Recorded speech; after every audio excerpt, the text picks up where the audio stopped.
पृथ्वी पे सांप पहली बार कब आया था? नमस्कार, वेलकम टू ध्वनि एस्ट्रो। आज हम अपने पुराणों में से एक ऐसी कहानी के बारे में बात करने जा रहे हैं जिससे हमें ये पता चलेगा कि पृथ्वी पे सांप पहली बार कब आए थे। तो चलिए शुरू करते हैं। अब ऋषि कश्यप को कौन नहीं जानता है। तो ऋषि कश्यप की दो पत्नियां थीं, कद्रू और विंता। ये दोनों बहनें थी। ये दोनों ऋषि कश्यप को उनकी हर एक पूजा और यज्ञ या साधना में काफी मदद करती थी। तो एक दिन ऋषि कश्यप ने उन्हें कहा कि आप लोग इतनी मेहनत से मेरी पूजा मेरी साधना में मुझे मदद करते हो, आप बताओ आप लोगों को क्या चाहिए। आपको जो वरदान मांगना है आप मांगो, मैं आपको दूंगा। ऋषि कश्यप की यह बात सुनकर उनकी दोनों पत्नियां काफी खुश हो गई। उसके बाद कद्रू ने कहा कि मुझे 100 अंडे चाहिए जिसमें 100 ऐसे बच्चे हो जो काफी शक्तिशाली हो, जिनके अंदर विष हो और जिससे सब डरे। ऋषि कश्यप ने कहा तथास्तु। और कद्रू को मिलता है 100 अंडे।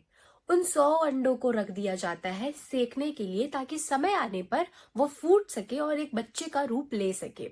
अब बारी आती है विंता की। विंता कहती है मुझे भले ही कम बच्चे चाहिए पर कद्रू के बच्चों से ज्यादा शक्तिशाली बच्चे चाहिए। ऋषि कश्यप ने बोला तथास्तु और उन्हें मिलती है 2 बड़े अंडे। अब उन अंडों को भी रख दिया जाता है सेकने के लिए ताकि वो समय आने पर फूटकर बच्चे का रूप ले सके। अब ये 100 अंडे फूटने शुरू हुए और उनमें से निकलना शुरू हुआ एक एक नाग। उनमें से ही एक नाग है वासुकी, जो शंकर जी के गर्दन पर है। और शेषनाग और जितने भी बड़े प्रतापी नागों का नाम हमारे पुराणों में है, सब कद्रू के बच्चे हैं। जब एक एक करके 100 अंडों में से सारे अंडे फूटने शुरू हो गए तो विंता जो है कद्रू की बहन, वो काफी व्याकुल हो गई, इम्पेशेंट हो गई कि उनके साथ ऐसा क्यों नहीं हो रहा है, उनके अंडे क्यों नहीं फूट रहे हैं। और इसी व्याकुलता में उन्होंने अपने 2 में से एक अंडे को खुद ही फोड़ दिया। उस अंडे से जो बच्चा निकला उसकी ऊपर की आधी शरीर तो बनी हुई थी पर अभी उसकी नीचे की शरीर नहीं बनी थी। अंडे को पहले फोड़ देने के कारण वो अपाहिज ही रह गया।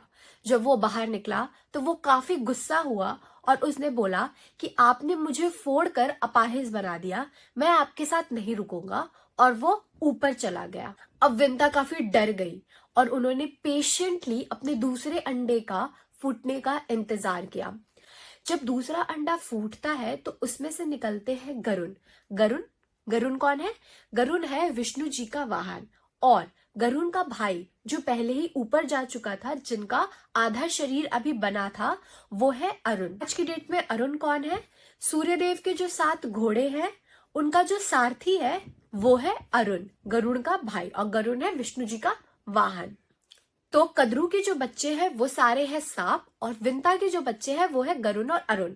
और इन दोनों के बीच में काफी बड़ी दुश्मनी है। गरुण जो है वो सांपों के सामने खड़े नहीं हो सकते और जो नाग है वो गरुण से काफी घृणा और नफरत करते हैं। तो ये है कहानी गरुण की बनने की और पृथ्वी लोक पे सांपों के आने की। अगर आपको कहानी अच्छी लगी हो तो आप जरूर लाइक करें और ध्वनि एस्ट्रो के यूट्यूब को सब्सक्राइब करें। और आप हमें फॉलो भी कर सकते हैं इंस्टाग्राम, फेसबुक पर, जहां हम डालते हैं हर दिन एक नया वीडियो जो आपको vastu tips, switch codes, switch words, मंत्र बताता है। So don't forget to subscribe Dhwani Astro. नमस्कार।